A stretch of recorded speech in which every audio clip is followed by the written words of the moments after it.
Now, I bring up tracking because we do want to talk about box office, and I know that is tricky for folks with like, why do we look at that sort of thing? And I said in the intro, it is an important part of the show business side, but I thought a way to spice it up and to kind of combine things is I'm steering this ship.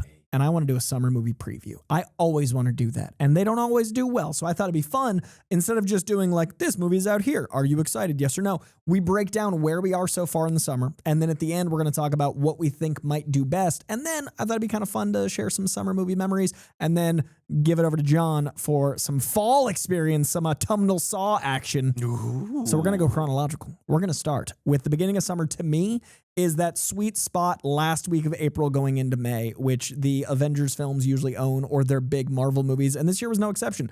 The end of April going into May 2nd official release, but pretty much end of April, May 1st, we had Thunderbolts. Now, Thunderbolts was the kickoff to summer, but it didn't do what it needed to do. And I would say this is one of the biggest examples to me of the movie is better than it got received as, and I think it's going to have legs in the long run. Eternals I never thought would find the audience it deserved, but I understood that it wasn't for everyone. I think Thunderbolts is much more palatable and deserves its audience, but I think that one's going to get discovered a bit more than my precious Eternals. But I know you looked into the box office on this. I think it was a great film. You haven't seen it yet. But I'd love to know your thoughts on the box office and reception and all the things that tie into that, starting with our summer kickoff. Just in general, obviously, whether I connect with a film or not, whether it was for me or not, I'm just saddened whenever I hear that a film's in the red. Sure. But at the same point, I'm not in the room. I'm not in the conversations. I don't know what goes on behind the scenes. But a lot of times I get a little bit frustrated when these executives overinflate a lot of these budgets. Granted, I know sometimes the directors, hey, I need this much, and I want them to have their creative freedom. I don't ever want directors to feel like they don't have that. But I think a problem that arises is you got to remember, especially given in the time we are in now. I mean, it's 2025. We've got social media. We get streaming right away, which I think a big problem, obviously, was caused by COVID. We are now reliant on that. The theater going... pull those back, man. 90-day windows. Yeah, it did. I mean, even... No one's saying we need 90-day windows back. Yeah, no. Like I agree. I'm just saying, like, COVID, like, really, like, brought down the movie-going experience in terms of people are now comfortable with just... It's going to come back so quickly now onto streaming. Yeah. So now we don't need to go see it in theaters unless it's a specific film. Right. But I think in case you don't know how it works, as to my understanding, you got the budget of the film. Then when it comes to marketing, you use half of that is for marketing. And then you got to remember the movie theaters, they get to keep half of that. So when you have these overinflated budgets, you put yourself in a real pressure situation. Now there's films where like, we know we're going to do gangbusters, so we can take that risk. But then there's other films where I'm like, I'm just very confused as to why we were doing that. John showed me this trailer. Was it called The Creator, John? Yeah, for The Creator. Just to kind of illustrate how they made that movie versus how it looks. Now, that movie, and also I would use Deadpool, the first one, as an example. I could be wrong. I believe, and you correct me if I'm wrong, I think that movie was a $60 million budget. Watch that movie. Does it feel like a $60 million budget? It feels like $150, $200 million. Even with inflation of today, it's like 85. It doesn't feel like it, though, because they got give Tim Miller credit and all the guys who worked on that film. They were very creative. They had a lot of technicians on that movie really stretching their brains on that film. And I think that's where we need to get back to. And I'll use another example too. And again, that trailer John showed me for The Creator, I've not seen that movie, but when I watched that trailer, have you seen that film? Yeah. I watched that. It's visually so much more expensive. Yeah. That's what John said. And again, I haven't seen it, so no opinion from me. But when I watched that trailer, I was like, he didn't tell me the budget. I just watched the trailer and he goes, how much do you think the budget? I was like, that's $250, $300 at least. He goes, $80 million. I'm like, no way. Godzilla -1. Yeah, Godzilla Let's talk about -1. the movie. Yeah, but I'm like, I want to get to a point like so these studios don't have to feel the pressure because again, we're at a time where there's so many different options of And again, if you don't have A-list, it's expensive to go to a theater. The cost of living right now is expensive. It's not. And this movie was expensive. It wasn't like, top Marvel expensive, but it was pretty crazy expensive. Yeah. So and you said it's 180 million. 180 million cost, and it's currently sitting at, I think, let me pull up Box Office Mojo, which is fairly accurate. It made 183 domestic, 188 international. So if there was no split, which is impossible because the theaters, and when we say they take half, they need that to stay open. Right. You're paying your concessions, your ushers, your projectionists, your workers. You're keeping the lights on. You're like, it is expensive to run a theater. So 188 and 183 adds to 371 worldwide.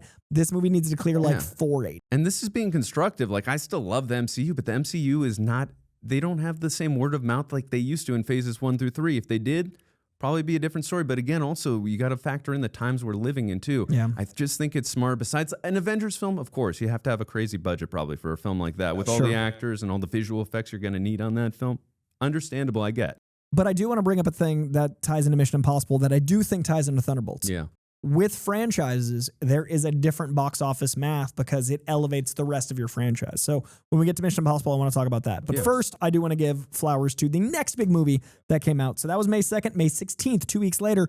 A big summer boost we got was Final Destination Bloodlines. Final Destination Bloodlines, I tell you, I love this movie, and it's a delight, and it made the first ever $200 million Final Destination. It's finally happened, $500 million. Now, that's a movie that does a lot with a little. For sure. Budget-wise. What was the budget on that? Just curious. I think it was like 60. That's what I'm talking. And again, let me look. Yeah. But either way, like 50 according to this. Wow. Yeah. Hey, come on. Great job. Great job. And I've actually heard, no spoilers, of course, because John, myself, and Aaron are currently reacting to the series. Go check them out if you haven't already. I've been enjoying that series a lot. Yeah. So that gives me great joy to hear that a film on a, I know we say $50 million is a low budget, right? Can you imagine back in the day if we said $50 million? What a bargain. What a small budget. Yeah. It's a smaller budget than the rest of, top films that come out today. But I think that's what I want movies to do. Like, stretch out your creative legs and do that. When you can get that, you're going to get more bang for your buck. Because like 60 and by the movie math, like it needs to be like 120, 130. So it's 70 million in the profit. And it's got good word of mouth. So it's gonna and then it gets to profit all of its home video. It gets to profit all of its, and that ties into this really cool article Greg actually sent me, and I thought this was really interesting. Mission Impossible was the next weekend. So that was the 16th. Mission Impossible and Lilo and Stitch came out the 23rd. We're almost up to the present, you lovelies. But on the 23rd, Lilo and Stitch was a giant success. We're talking crazy numbers. The second highest grossing movie of 2025 so far. Remember, Minecraft broke a ton of records. So number 2 this year. It is made as of a week ago. You guys are watching this going into its newest bracket. As of a week ago, it already made $610 million. That's insane. So I want to give that its flowers, but that made a lot of people go like, but what about Mission Impossible? Mission Impossible not only is the biggest opening ever for Mission Impossible, a 30-year plus franchise. The biggest number I noticed was the second weekend bracket. It only dropped 33%. A 33% weekend 2 drop is crazy little. Like, that's a very small number. It is now at 354 million worldwide. The biggest Mission Impossible to date. Now, a lot of people go, yeah, but I heard it cost $300 to $400 million. 400, yeah. This movie, one, paid for its entire crew over the pandemic. It filmed 1 and 2 back to back, and there was pickups and stuff done between the 2 films. The entire time LA was shut down, this movie was paying its crew. That's the only movie I know of doing that. So the budget for these 2 movies is astronomical because it was actually taking care of its people. So I want to give that its love. But then I read this article Greg sent. Basically, it was saying that when you've got a franchise, every time you release a new movie, it buoys all the old movies enough that goes into accounting for the budget. So this is the 8th film.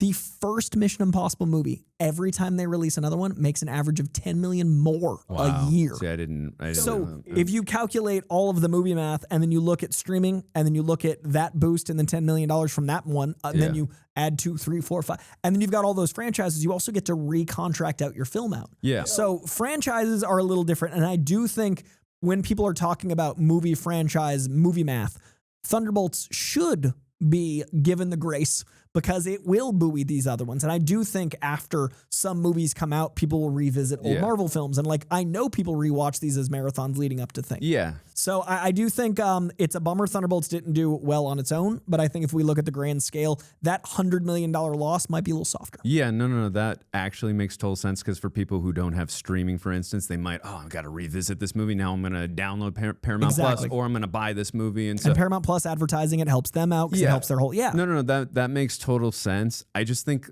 where I'm coming from on this too, granted with all that information, I just think it's going to put less pressure just in general. If you find a way to just slightly lower your budgets, it's just going to put, again. Oh, I don't disagree with your point. It's just going to put you. It's just going to put you in a position where you don't like.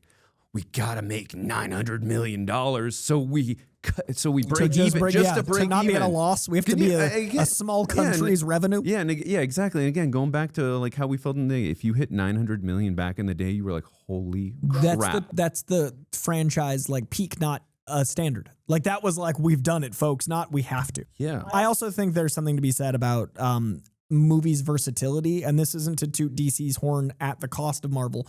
I do think, however, Marvel needs to look at the current state of things, not the residual state of things. And I think DC gets to more because they're new. Like DC is a new entity. They get to make a little bit more experimental gambles at the start, which I love that they're doing. But if you look at DC's slate, they're trying out different budget things. There's no way Swamp Thing is going to cost as much as Superman. No way. Do you know what I mean? Like, so that to me is like you build out this universe and you have different variations of budget.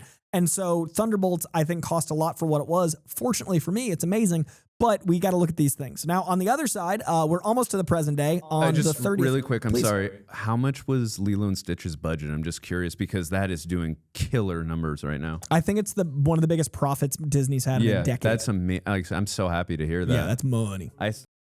We're looking at $100 million for Lilo wow, and Stitch. so $100 million and then 610. So $100 million and then obviously about 50 for marketing. So 150. Then they have to give so 300, and it's already wow. It's already doubled. It's already doubled.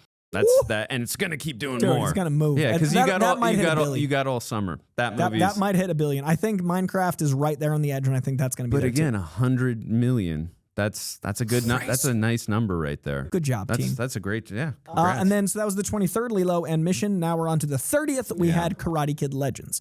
Now you and I are both Karate Kid fans. Die Hard. I recently watched a certain Karate Kid with Sir John. If you guys haven't seen that on the channel, we reacted to the new Karate or the 2010 Karate Kid. God, that's 15 years ago. New. But I have not seen the new Karate Kid. Neither have I. And I am very curious how this was. I have not heard anything, and I thought that was interesting. Just the fact that buzz or lack of Oh, you mean word of mouth? It's weird. Yeah, I've only heard from one person who's a diehard Karate Kid fan. They really enjoyed it. Good to hear. Yeah, so that's all I've heard. One person. I'm gonna take this moment to look up. Please tell me more. Yeah, no, I mean, but I'm excited to still see it just because. Do you know much about the film or not? I know 2 branches, 1 tree. Because I thought that was a great log line. Yeah, for sure. No, I mean, there's a certain character who's in it from the show and the movie. So like from that factor, and obviously I love Jackie Chan so much. So from that perspective, I'm extremely looking forward. I mean, Jackie Chan movie, I'm always there. Yeah, of course. And we reacted to a Jackie Chan movie that has not been put on the channel yet, yes. which we were like, I remember in that review, we're like, this is why we love cinema. I'm not going to explain which film that was, but that was an incredible experience. And a curveball day. Yes, it was. Oh my God. I'm not even going to get into that, but yeah, I'm still, again, I don't know what the box office numbers are, but cost $45 million. That's a good cost, right? And that's a reasonable cost for a Jackie Chan movie. And it made 25 domestic, 26 international. It is sitting at worldwide 51 right now. That saddens me. I think the biggest it's got competition. Yeah, I think that's the problem. It's got competition. It's when you release it, and also on top of that, it's coming off the heels of one of my favorite shows ever, Cobra Kai. Sure. So it's like, how do you follow that? Right. And it'll break even because it's right there now. Yeah. Like if 47 means it only has to do another 40 to break, but that's not great. Yeah. We're into June. Today is why I wanted to do this summer movie preview. We've done the review. We're getting into the preview.